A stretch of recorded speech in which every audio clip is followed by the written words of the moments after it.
Uma segunda questão que eu queria pegar, que foi muito importante aqui durante a semana, foi a questão do blogueiro do Correio da Cidadania, Eduardo Guimarães, que foi a última vítima do Sérgio Moro.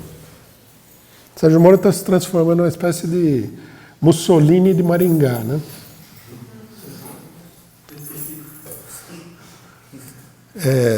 Ele parece ele parece ser o cara, né? Você vê que o pessoal fala que a vida imita a arte, né? Tem um conto famoso do Machado de Assis, o Alienista, em que aparece um médico, né? Positivista e tal, que tem um método científico para detectar loucura nos outros. Ele estabelece numa cidade aí um hospício, que ele chama de Casa Verde, e ele vai analisando as pessoas e ele vai descobrindo que na cidade todo mundo tem alguma loucura, e ele vai botando o pessoal para dentro do hospício. Ele vira uma espécie de polícia, assim, nazista, onde a pessoa manifestou alguma coisa estranha, vai para dentro do hospício. O Sérgio Moro, ele é assim, né? Todo mundo que não reza pela cartilha dele, vai para a cadeia. E como ele é o Mussolini de Maringá, tá certo? Ele não leva em consideração nada. Para ele, a realidade não existe, a realidade é aquilo que ele cria, né? Inclusive, eu queria chamar a atenção de vocês para o seguinte: a grande ajuda dos reacionários é a ignorância e a incapacidade de pensar. Porque o cidadão ele desafia tudo aquilo que é normal e inteligente. Como ele não sabe nada, como ele é ignorante, como ele é uma pessoa muito limitada, a vida para ele é um grande vale-tudo, tá? Então, o Sérgio Moro inventou essa semana aqui que o cidadão tinha que ser preso para revelar quem tinha sido a fonte de uma matéria que ele publicou. Quer dizer, é meio assim, você foi preso porque você, sei lá, viajou de São Paulo até Rio de Janeiro e você não pode andar pela cidade, porque eu acho que a lei é que você não pode andar de uma cidade até outra. Né? A Constituição diz que o jornalista não é obrigado a revelar quem é a fonte. Está na Constituição Federal. Mas, para o Sérgio Moro, a Constituição Federal ele é o intérprete da Constituição Federal, né? Ele é que nem o Stalin interpretando Lenin. São aquelas interpretações estapafúrdias, né? Então ele decidiu o quê? Que o cidadão que mantém um blog, ele não é um jornalista. Ele faz propaganda política. Esse daqui mostra que até as pessoas mais ignorantes, mais obtusas, né, sem nenhum conhecimento de absolutamente nada, porque isso aí demonstra uma falta de conhecimento, elas podem ter uma certa criatividade. Ele criou um fenômeno social que até agora não existia, o jornalismo. Né? Jornalismo é o seguinte: até então, você pensava que toda atividade de comunicação, crítica, de denúncia, investigativa, de defesa de uma causa, de oposição a uma determinada causa, fosse o chamado jornalismo. Agora nós descobrimos que não, que o jornalismo é exatamente uma coisa que não é nada disso daí. Que isso daí chama-se propaganda política. E que a propaganda política e o jornalismo que ele criou se excluem mutuamente. Então, por exemplo, de acordo com o critério do Sérgio Moro, não tem jornalismo no mundo. É uma coisa nova que ele criou. E nem existe. Por exemplo, se você abre o Estado de São Paulo de hoje, você vai na página de editorial e você vai ler lá uma enorme propaganda política de alguma coisa. Em geral, alguma maldade contra a população brasileira, porque o Estado de São Paulo é maligno. Você abre a Folha, vai na página de editoriais, e você vai ver mais ou menos a mesma coisa.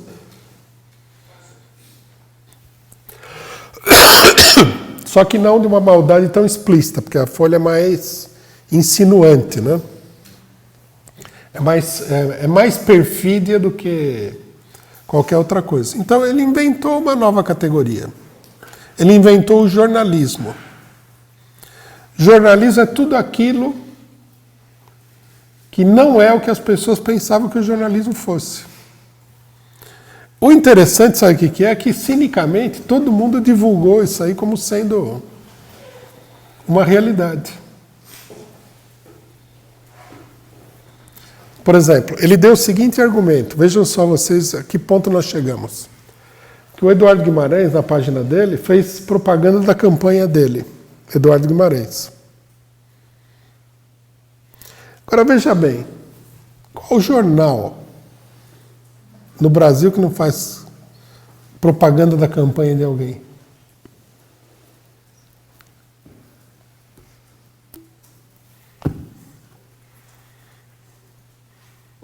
Ele criou uma realidade nova. A gente não deveria chamar de jornalismo, porque vai confundir com a antiga concepção de jornalismo. Deveria chamar jornalismo segundo o Sérgio Moro, alguma coisa só. É uma das coisas mais absurdas e idiotas que já foram faladas no último tempo.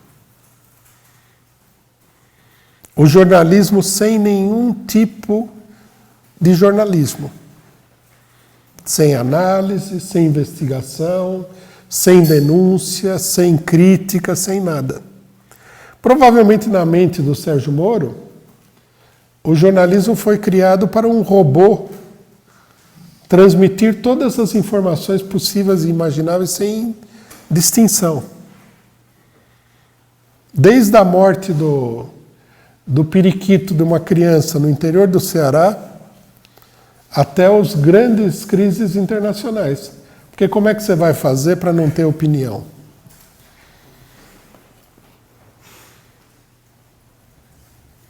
E como é que você vai transmitir esse fato sem ter uma opinião sobre o fato? Não sei se vocês estão... Eu estou vendo um pouco de perplexidade, mas eu acho que não... não sei se o pessoal captou a barbaridade que esse cidadão fez. Segundo ele, todo tipo de expressão jornalística no Brasil, ela não é jornalismo. Não estou falando só da esquerda. Estou falando em geral, de todos os jornais, possíveis e imagináveis.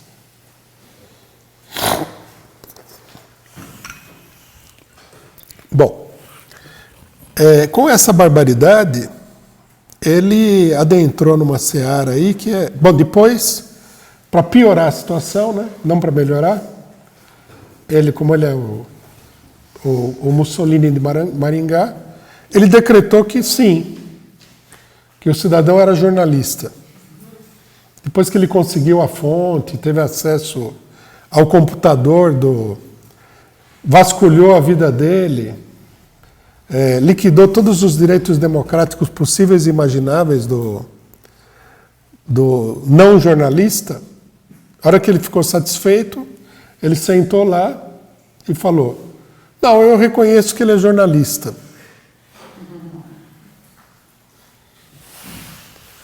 Agora, vejam vocês a situação que nós estamos colocados. Depois aparece um tantã, que nem o Zé Maria do PSTU, e fala que não teve golpe. Nós estamos na mão de um juiz que decide quem é jornalista e quem não é jornalista.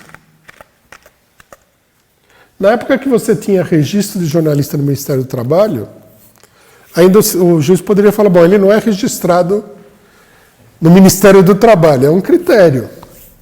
Mas não existe mais isso daí. Agora nós temos um juiz que decide quem é o quê. Se ele é jornalista, se ele é representante político e tal. Amanhã, eles fecham toda a imprensa de esquerda sindical com um argumento aloprado desse daí. Quer dizer, nós estamos na mão de Deus. Se existisse Deus, estava na mão de Deus. Como, na minha opinião, não existe Deus, não estamos pendurados no ar. Nós estamos na mão de juízes que podem decidir qualquer coisa a qualquer momento. Podem tirar o cidadão da cama, como é o caso desse cidadão aqui, batendo na porta. Não sei se todo mundo leu, mas eu aconselharia a ler a descrição do Eduardo Guimarães da prisão dele. Eles chegam na madrugada, ou bem cedinho de manhã, quando o pessoal está dormindo ainda. É um expediente, não sei se vocês sabem, mas é um expediente tipicamente de ditaduras. É pegar o cara na cama. Aí eles arrancam o cidadão da cama, começam a intimidar ele. A mulher do Guimarães pediu licença para se vestir, que ela estava em roupas de dormir. Não foi negado. Porque vocês sabem, né? A justiça exige que todo mundo seja maltratado, seja humilhado, sofra um tratamento indigno e tal. Aí ele mesmo explica que ele tem uma filha com deficiência e tal, paralisia, que ela começou a ficar agitada e eles não permitiu que eles fossem lá acalmar. Tudo bem que é uma espécie assim de tortura soft, né? Não pegaram o cara, amarraram num poste lá e deram um choque nele. Mas é uma soft ou não, vamos entender uma coisa. Isso é uma forma de tortura. Aí levaram o cidadão para dentro da Polícia Federal sem advogado. Intimaram ele, lá devem ter ameaçado ele não explica direito, a depor sem advogado. Isso aí mostra que a Polícia Federal de hoje é o velho DOPS de antigamente. É assim que funciona, você não tem direito. Se você caiu na mão da polícia, eles fazem com você o que eles quiserem.